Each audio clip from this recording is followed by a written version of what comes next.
Madam কথার madam আপনার হাতে কি হয়েছে? ম্যাডাম ম্যাডাম আপনি এত তাড়াতাড়ি চলে যাচ্ছেন, সব ঠিক আছে তো? আসলে এত মন খারাপ করে আমাদের বাড়ি থেকে যাওয়াটা ঠিক নয়।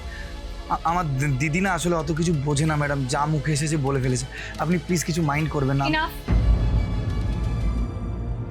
আপনি আমাকে এত কথা বলছেন কেন আমি তো এটাই বুঝতে পারছি না। প্লিজ আপনি আর কথা বলবেন না। আপনি? তাছাড়া আমাকে নিয়ে এত ভাব দেখিয়ে আমি আপনাকে বলেছি? আপনি নিশ্চয়ই খুব ভালো করেই জানেন আমি কে।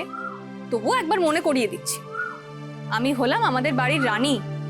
আর আপনি কে বলুন তো? সেই বাড়ির সামান্য একজন কর্মচারী। রানী আর কর্মচারীর মধ্যে পার্থক্য যদি আপনি জেনে থাকেন, তাহলে আমার আর আপনার মধ্যে ডিস্টেন্সটা বজায় রাখুন।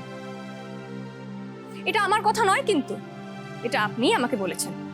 আমার আর আপনার মধ্যে যখন এতটাই দূরত্ব, তখন আমার কিসে মন খারাপ হলো, কিসে কষ্ট লাগলো, তাতে আপনার কি যায় আসে? যখন কেউ আমাকে আঘাত করে, তখন আপনি আসতেন আমাকে সান্ত্বনা দিতে।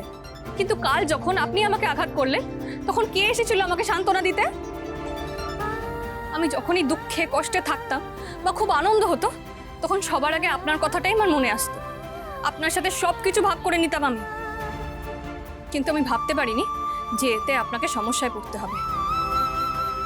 এরপর থেকে যখনই আমি সমস্যায় পড়ব, আপনি আর আমার কাছে আসার চেষ্টা করবেন না। আপনি কি বলেছিলেন জানো? আপনি আমাকে এতটা উঁচুতে রাখেন, তাই তো? ঠিক আছে, আপনি যখন আমাকে এত উঁচুতেই রেখেছেন, এখন থেকে আমি সেখানেই থাকবো। আপনার থেকে এত দূরে থাকবো যে আমার চোখের জল বা মুখের হাসি কোনোটাই আপনি দেখতে পাবেন না। Thank you. আসলে আমার তো আপনার মতো ভালো মন নেই, তাই আপনাকে অত উঁচুতে না, আমি আমার মনে একটা ছোট্ট জায়গা দিয়েছিলাম। কিন্তু আপনি আমাকে বুঝিয়ে দিয়েছেন যে আমি ভুল করেছিলাম। আমার পাশে কেউ না থাকলেও আমি সবসময় আনন্দে আর হাসি খুশি থাকবো। আমার চোখে জল থাকলেও আমার মুখের হাসি আমি মিলিয়ে যেতে দেব না। ম্যাডাম একবার ম্যাডাম কথাটা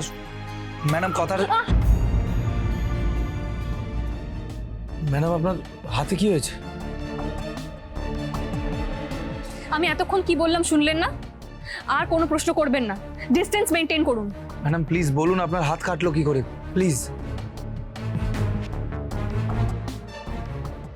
এত কিছু ঘটে গেল অথচ আমি কিছুই জানি না। বাবা বলেছে কমিশনারের সাথে কথা বলবে, এই ঘটনাটার পুরো তদন্ত করাবে। বাবার হাত অনেকটা কেটে গেছে।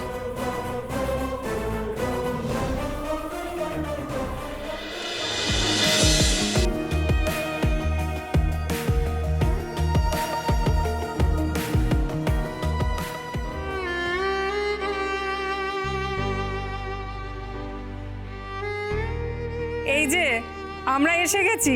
দিবাকর, সোহিনী, এসো এসো। তোর মাকে ঘিরে তোর মনের মধ্যে যত প্রশ্ন আছে, সেই সব প্রশ্নের উত্তর তোকে সোহিনী দিয়ে দিতে পারবে। সোহিনী আন্টির সাথে আমাকে কথা বলতেই হবে, এই চান্সটা কিছুতেই মিস করা চলবে না। সোহিনী আন্টি,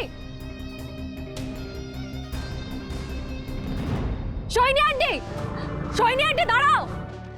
সোহিনী আন্টি, আমার তোমার সাথে দরকারি কথা আছে, দাঁড়াও। তবে কি আর মায়ের খোঁজ পাবো না?